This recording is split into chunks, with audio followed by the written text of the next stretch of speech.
There it is.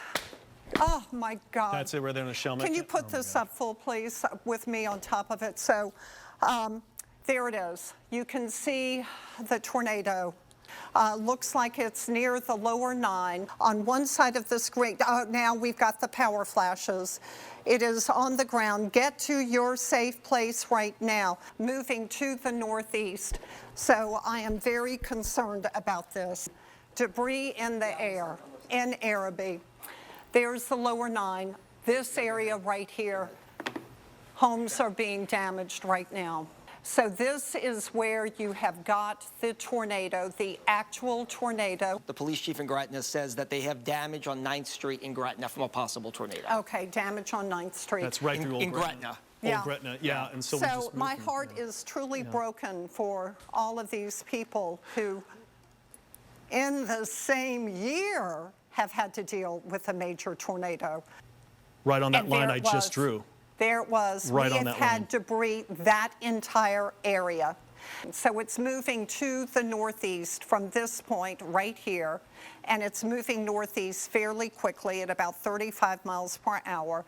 That tornado warning still in effect. The Gretna mayor, Belinda Constant, says most of the damage is between 4th and 6th Street in Gretna, an area called McDonoughville. Tell me exactly where this is in St. Charles. Look at this. This is Kelowna. Houses damaged, cars bounced around. We do have a fatality, unfortunately, to report in St. Charles Parish in Kelowna, which is where the tornadoes began today. As soon as we were dispatched here to St. Charles Parish, we were told go to Schoolhouse Road, and this is exactly the reason why. Behind me, just take a look of where that tornado absolutely ripped through this small community. Kelowna, this neighborhood I'm standing in right now, is really only 4 or 5 blocks long, and about 3 of them have really been decimated by this strong storm that came through. You can see what the tornado did here. This used to be a large shed, a bunch of tools inside. You can see there's a trailer behind it that had the roof ripped off. Just the trees all getting skimmed like they were knocked down with a weed whacker. Your shoes got ripped off your feet because the wind. Out here, because we were over by my house and we ran over here about in this area. My shoes flew off, and then I tried to come up, and the wind blew me into the bushes right here. Then we ran inside. This used to be glassed in. This is where they had their Christmas tree, all of their Christmas presents, and you can see now it is just a pile of construction material. You could hardly see anything as the tornado, the water spout, just passed over the water onto the bridge, and then you saw all the cars flashing their lights. Y'all, this has just been a really rough day. Now we have another tornado warning. We just had confirmation of a tornado lower Plaquemines for the one that moved over Bohemian. Right, so that's an observed tornado. Let's go down south, but that's the one that we had. Yeah, so this has now been a tornado observed. It is now over water. It crossed Plaquemines Parish, so the next concern is moving into St. Bernard, but it's going to be the real marshy areas of St. Bernard. So that's the good news.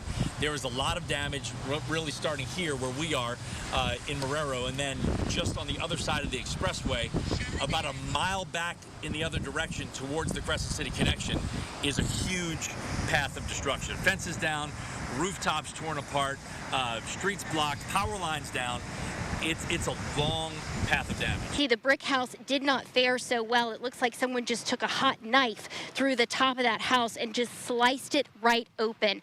They're already starting to get that wired up. They've been working on some of the lines, assessing those now. I don't want to add insult to injury here, but the reason that this couple was living in the trailer and not in this brick home is because they were just renovating it from Hurricane Ida. They're going to have to start back over from scratch after today's tornado. You can see the roof of my shade and somehow the wind took damage and stuff. Half of my chicken yard, in the inside, from the inside you could come and look from the inside how much damage I got. We just got some light and the floor's all wet for the water. And That's about it. The impact's just devastating at this time. Take a look. I mean, lots of down power lines. St. Bernard Parish squad cars, ambulances speeding throughout this area. We hear that there could be a possible structure down in Algiers and that crews are at the scene. We can't actually get close to the structure. I'm going to step out of the way. This is the best we can do for you right now, about a half a block away. Law enforcement officials tell us that it's a collapsed structure, it's power lines, and it's a gas leak. So that's why we can't get any closer right now. You can see some of the debris here and a downed power line. I did get some information from Entergy Louisiana, and we don't have the full scope yet of the power outages, but it looks like there are at least 38,000 people just with Entergy New Orleans who are in the dark tonight. So heartbreaking that a woman in this neighborhood passed away. We want to be respectful with her. I know her name has not been released at this time. I said, wake up, wake up, wake up, wake up. She said, Bell, I'm telling you, she gone. And I just broke for a second, and I just had to walk away. And I want to thank you all in the media, because talking to a lot of these people in the neighborhoods, I'm asking them how they found out. Many of them were watching TV and hearing you all saying it's coming your way, it's getting to the Harvey-Marrero area, and they took cover. You see law enforcement coming behind me right now, trying to do as best they can right now to drive by, see what's going on. We've also seen people helping out their neighbors. The gymnasium is open here at the community center, but they don't have cots right now. But still, this is a much warmer and drier and safer place. There are bathrooms here. People can be comfortable and get out of, all that destruction that we saw in Kelowna. Now, the cold front has moved through. There are a lot of people without power. So you've got a dramatic change for tomorrow morning, because you're going to have lows in the 40s and 50s and highs only in the low 60s. So you need to find a way to stay warm if you don't have power. There, a look at the power outages showing exactly where the tornado went. What a day today. Those are some electric crews out there. We have seen the linemen, even though the sun has gone down, even though it is dark tonight, even though they've been out working in the rain for hours.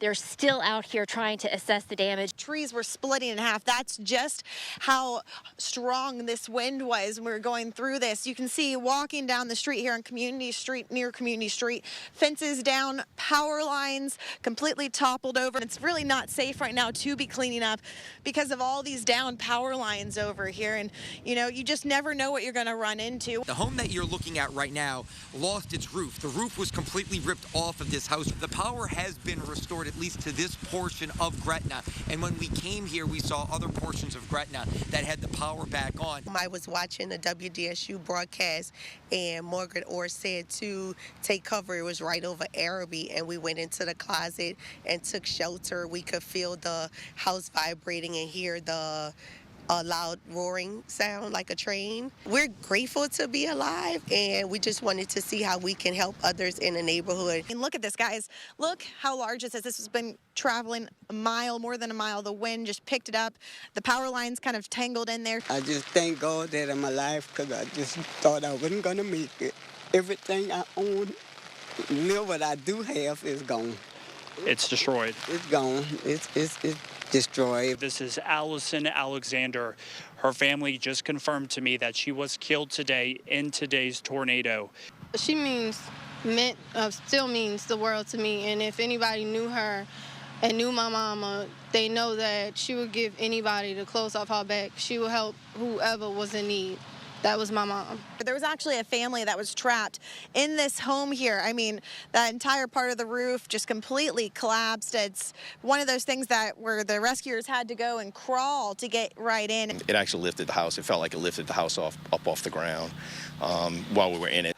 We want to break down the power outages and kind of walk you through neighborhood by neighborhood. First off, Jefferson Parish has the most power out, 23,000, followed by the city of New Orleans with 8,000 power outages. We're just getting a breaking news update. Looking at the map, parts of Algiers and Algiers Point, right there we're zooming in, just came back on. With the Sheriff's Office, we are working extra crews tonight. We'll have plenty working the residential and business areas of the areas without power. I did declare a state of emergency earlier tonight, so that has been done. The whole area that I'm talking about has been secure with barricades.